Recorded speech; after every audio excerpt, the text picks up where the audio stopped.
Labdien! Šodien ir 2024. gada 16. jūlijs.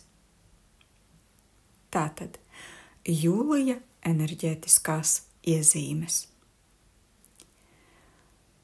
Jūlijā pārbīdās kolektīvās apziņas apgabali. Šķietami ārējais klusums būs piepildīts ar ļoti spēcīgām iekšējām pārmaiņām. Tiek iedarbināts process. Visas cilvēces uzmanības fokusa pārnešanai no vecām paradigmām uz jaunām struktūrām. Un tas ir vienvirziena evolūcijas process. Šajā periodā daudziem cilvēkiem var būt neparasti sapņi. Tajos ir dažādi procesi, līdz pat tam, ka individuālie secinājumi tiek aiznesti līdz pārējo pieejamībai sapņos. Jūlijā dažos reģionos var būt attiecīgas pazemes nobīdes, kuras rodas enerģijas bloķēšanās punktos. Tas ir, Zeme vibratīvi atspoguļo šos procesus, izrādot aktivitāti tur, kur cilvēki nevisai steidzas mainīties. Lai nu kā, taču augsto vibrāciju enerģijai būs vienmērīgi jāsadalās pa planētu dažu mēnešu laikā. Savukārt personīgajā plānā daži cilvēki var ļoti krasi attālināties, savukārt citu uzrasties un parādīties.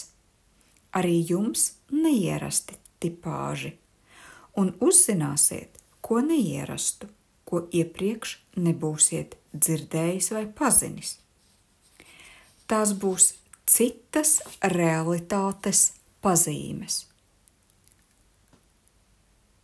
kuras radušās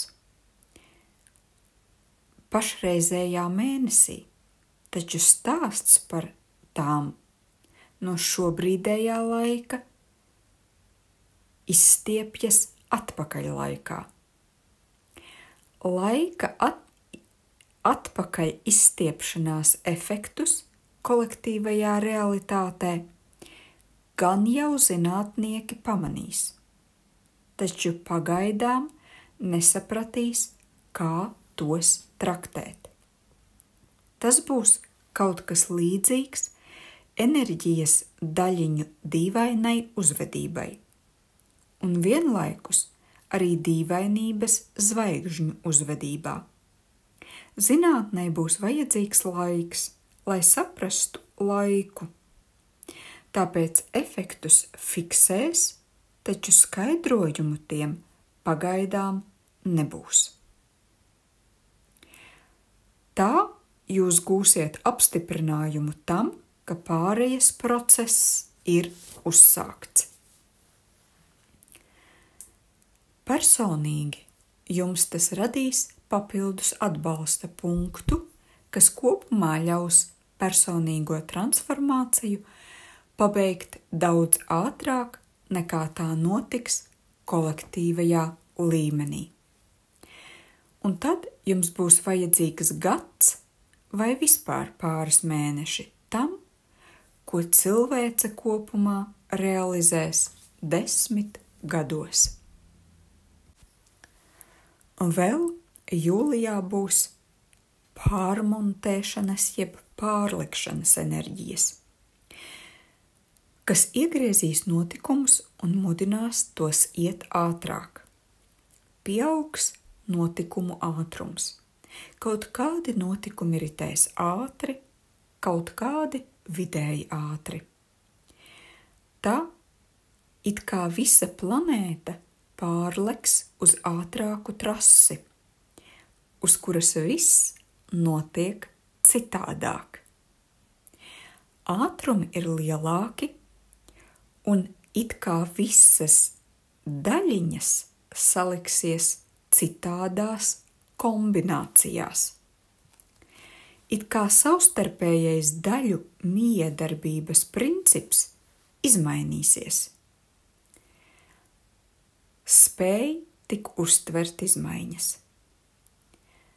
Šāda pāreja ilgs kādu laiku, taču vajadzētu tikt tai līdzi.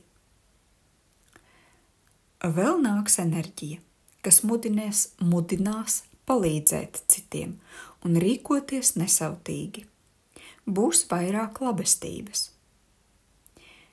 Vajadzētu pārkārtoties līdz ar pasauli. Nav ieteicams palikt pie vecajiem principiem, kuros bija maz labestības un nesautības. Tie, kas pieķersies vecajiem noteikumiem un principiem, tos salauzīs un visticamāk viņiem nebūs vietas jaunajā paradigmā, ja nemainīsies. Cilvēkos jūs varat sākt pamanīt, ka tie kļuvuši atklātāki un attiecībās paliek citādāki, rīkojas vairāk nesautīgi. Enerģijas vairāk ietekmēs iekšējo stāvokli. Jūsu rīcība var izraisīt citādāku reakciju citos. Jūs varat reaģēt citādāk uz to, kas notiek jums apkārt. Jūs varat reaģēt mierīgāk vai arī vienkārši paraustīt plecus un iet tālāk.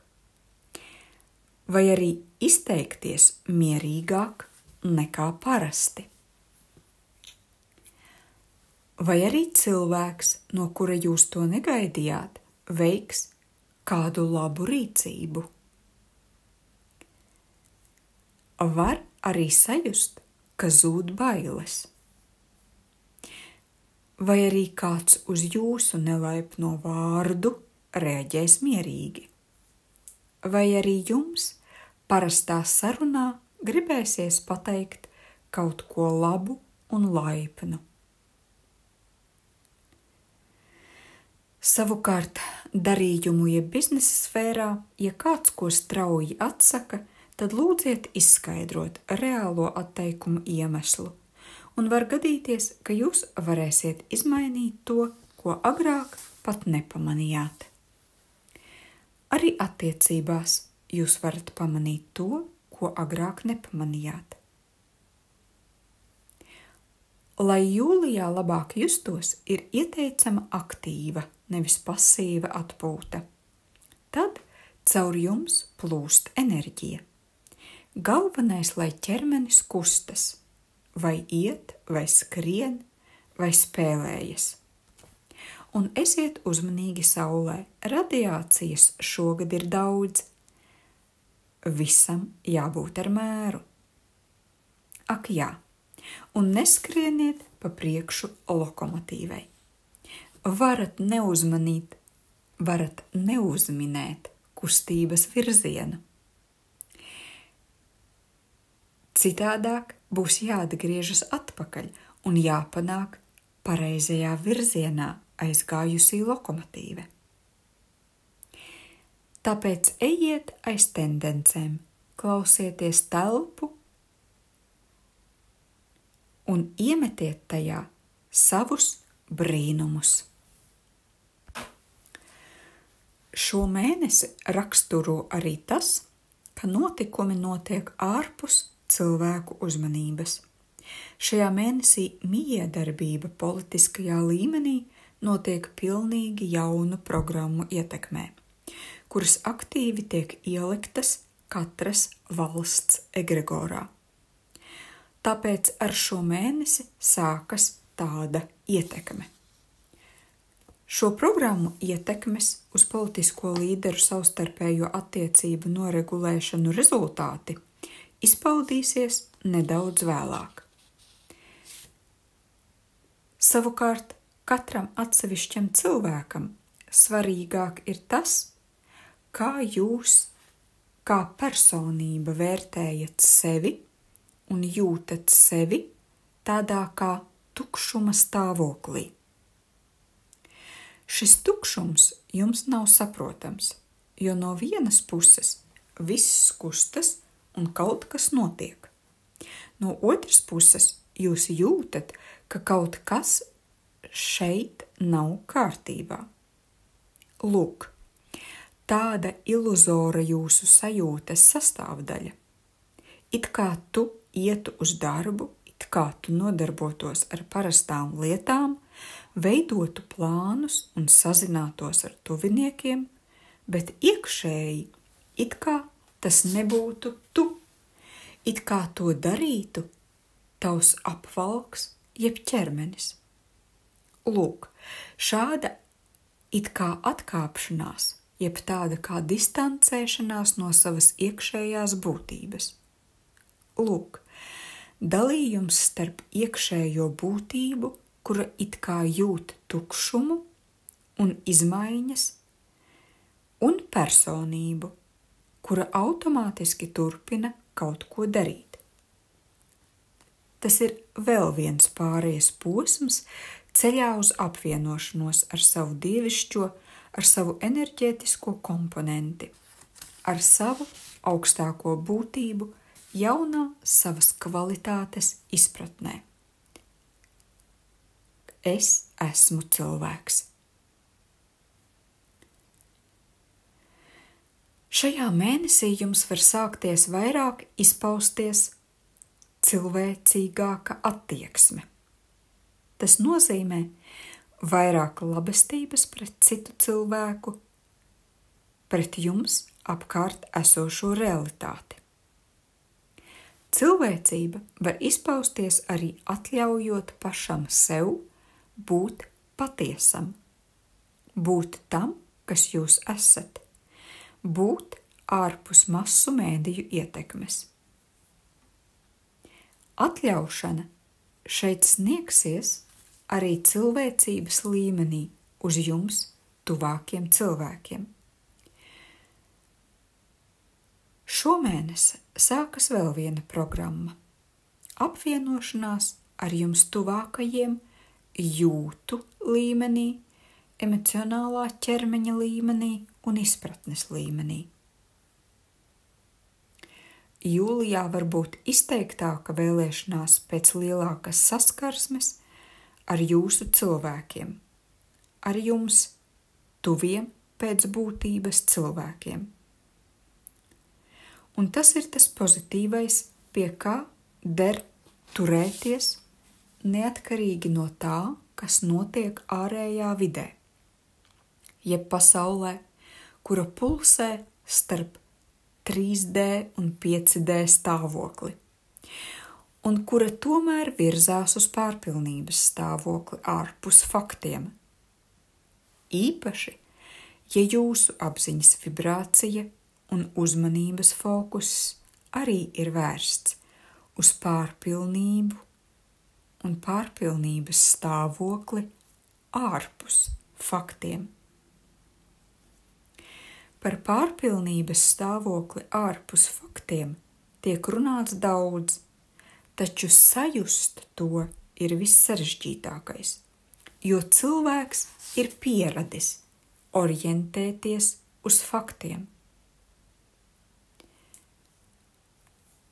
Jūlijā ir viss, kas attiecas uz jūsu mīlestību pret sevi un sev tuvajiem. Un balstoties uz šo mīlestību, ir jāliek tas mērķis būt pārpilnībā. Kāpēc? Jo jūsu iekšējā mīlestības stāvokļa paplašināšanās pret apkārtējo pasauli ir tas dzinējs, kas vispārīgi paaugstina jūsu vibrācijas, kas principā arī ir nosacījums izejai uz 5D, jeb pārpilnībai bez robežām. Atceroties jūniju, no 20. līdz 24. jūnijam saulgriežos, caur planetārajām telpām sāka plūst Zemes un dzīvo būtņu tai skaitā cilvēku evolūcijas ieceres, transformācijas, programmas kodi.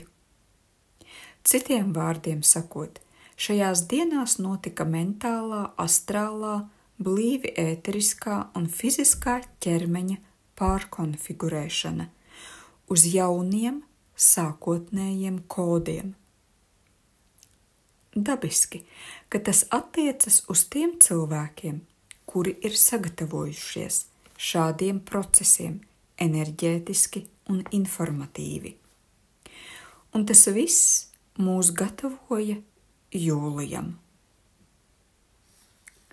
Jūlijā Zemes enerģētika nedaudz it kā nosēdīsies zem Saules un galaktikas programmu izstrādes smaguma, ko mūsu planēta asimilēja jūnijā. Jūlijā kopumā ir 61 spriedzes mezgls, un tiem būs turp un atpakaļ efekts, īpaši līdz 20. jūlijam, kas prasīs cilvēkam nemitīgi atgriezties pie jau noietā, pat tikko noietā, un no jauna pārvērtēt rezultātus. Aptuveni līdz jūlija vidum nav labākais laiks svarīgu lēmumu pieņemšanai, jo domāšanas procesi būs haotiski un emocionālais fons satraucošs, kas sarežģīs realitātes redzējumu. Spriedzes diapazons ir ārkārtīgi liels, jo līdz 20. jūlijam no visiem 61 mezgliem būs 51 mezgls, kuri aptvers visas 12 dimensijas. Šajos procesos iesaistās tikai attīstīta cilvēka apziņa, un labi, ka tā, jo parastam cilvēkam labāk droši atsēdēt maliņā, ko viņš arī dara. Un arī šis ir viens no apliecinājumiem notiekošajai cilvēku nodalīšanai. Tātad arī pēc pārmaiņu gatavības parametra, kas ļoti spēcīgi iedarbojas uz cilvēka psihi un fiziku. Arī jūlijā Saules aktivitāte būs ievērojama ar M un X klases uzliesmojumiem visa mēneša garumā. Pastiprināsies Šūmana bāzes frekvences 32, 36 un 40 Hz un rezonanses frekvences dažādās dienās sasniegs līdz pat 70, 100 herciem. Tālāk. Dažas ieteicamās tēmas darbam ar sevi. Turpinām noskaņoties planetārajām kodu programmām un sabalansējam savu elektromagnētisko lauku ar planētas elektromagnētisko lauku.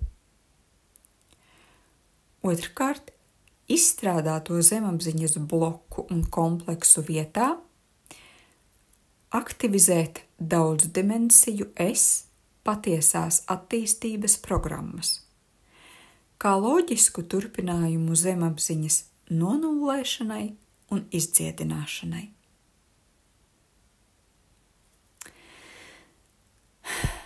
Tas prasa veidot pastāvīgi darbojošas saiknes ar iekšējo dievišķo daļu, dvēseli, kā arī uzticēšanos un uzticību tai. Un, protams, tēma par fiziskā ķermeņa pārveidošanu, kuram ir jāiemācās uzņemt, uztvert un vadīt augstas frekvences enerģijas katrā šūnā. Un vēl viens padoms tiem, kuri nopietni nodarbojas ar fiziskā ķermeņa apziņas celšanu. papildus sirds čakras atvēršanai, meditācijā, pārnesiet uzmanības fokusu uz fizisko sirdi un centrējiet savu apziņu sirds iekšienē, kurai ir pašai savs neironu tīkls, un šo tīklu ar sirds čakras centru saista ētera kanāls. Izsakiet nodomu dziedināt fizisko sirdi, atbrīvot to no uzkrātajām sāpēm un ciešanām, un caur šo kanālu sirdī nosūtiet 4. sirds čakras augstfrekvences enerģiju. Ar nosacījumu, ka tā ir atvērta un gandrīz izdziedināta 4. dimensijā un laiž caur sevi 5. dimensijas zemākā diapazona enerģijas.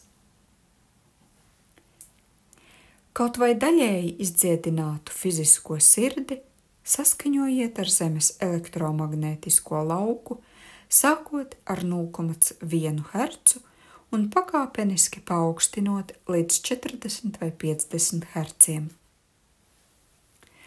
Pēc noteikta laika jūs redzēsiet, kā sirds elektromagnētiskais lauks savienosies ar smadzeņu elektromagnētisko lauku, un šis vienotais lauks sāks rezonēt ar spēcīgo planetāro lauku.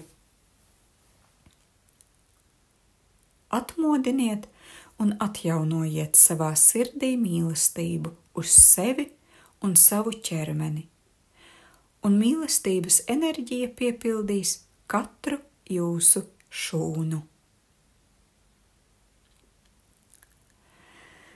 No stihijām jūlijā pirmajā vietā ierindojas uguns stihija, kurai seko ūdens un gaiss, un pēc tam zeme. Visas 4 stihijas, tāpat kā jūnijā, darbojas kopā, kas atspoguļo pārmaiņu vērienīgumu. Ieskatoties debesīs, pēc rietumu astroloģijas, paskatīšos uz planētām, kur atgādinu, ka 29. jūnijā Saturns palika retrogrāds, un tā statiskais periods ilgst līdz 6. jūlijam.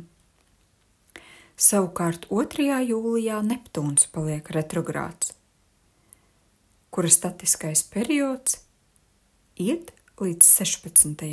jūlijam. Kopumā mēnesis nelīdzens.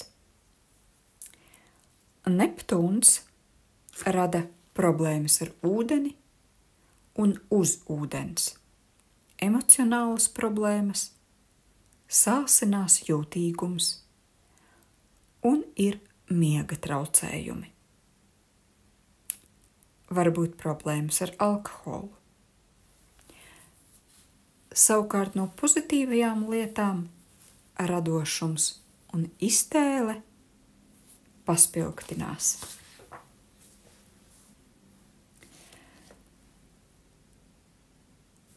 Neptūna ietekmē, jo tas atrodas pēdējos grādos Zivs zvaigznājā, atrodamies it kā starptelpā. Telpā, kurā īsti nevar saprast līdz galam skaidras aprises. Īsti līdz galam neredz, kur un kā iet. Līdz ar to ir jāieslēdz kaut kādas dziļākās sajūtas, un tad var sajust ceļu. Tāpēc skatieties, taustieties, jūtiet un meklējiet. Jā, ir vajadzība meklēt savus ceļus, realizācijā, darbībā, izpausmē, savu pozīciju.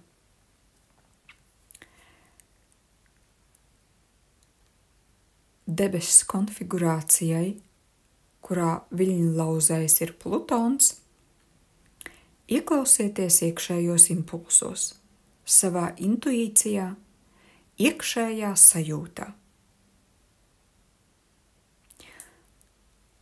Lilita un Ketu jeb lejupējošais dienvidu mezgls, mēnesis mezgls, dod spēcīgu bremzēšanos. No vienas puses lielas vajadzības un impulss pārmaiņām, no otras ļoti spēcīgs protests. Spēcīga nevēlēšanās kaut ko kardināli mainīt. Tagad ir tāds saspringts periods, kas uz rudeni izkliedēsies. Un tad lēnām sāksies pātrinājums, pārmaiņas, gatavība pārmaiņām. Gaisā tāda saspringta situācija, grūž uz priekšu, un tai pašā laikā ir milzīga inerce. Jūlijā pirmās 2 nedēļas ir izteikti saspringtas, tāpēc jo īpaši 7 reiz nomēri pirms nogriez. Jau arī iepriekš 2 reizes teicu, ļoti jāuzmanās ar kardināliem lēmumiem. Ir ieteicama aktivitāte gan fiziskā, gan prāta. Tas palīdzēs. Varbūt arī izteiktas dusmas. Arī tām aktivitāte palīdzēs rast ekoloģiskāku ceļu un izeju. Līdz 16. jūlijam tāds dramatiskāks periods. Tāpēc pirmajā mēneša pusē labāk bez attiecību izskaidrošanas. 21. jūlijā pilnmēnesis un no 21. jūlija līdz mēneša beigām 31. jūlijam ir tāds it kā likteņa runāšanas periods. Tāpēc klausieties, ko saka liktenis, likteņa plūsma, mēģiniet tajā ieklausīties. Savukārt no veselības pievēršat uzmanību aknai, limfai, miega traucējumiem, jūtībai pret ēdienu, galvai un asinsspiedienam. Tas par jūliju šoreiz viss. Savukārt es novēlu patīkamu gan vasaru, gan spēcīgās un vērienīgās transformācijas, jeb pārveides visos līmeņos. Lai viegli. Pateicos.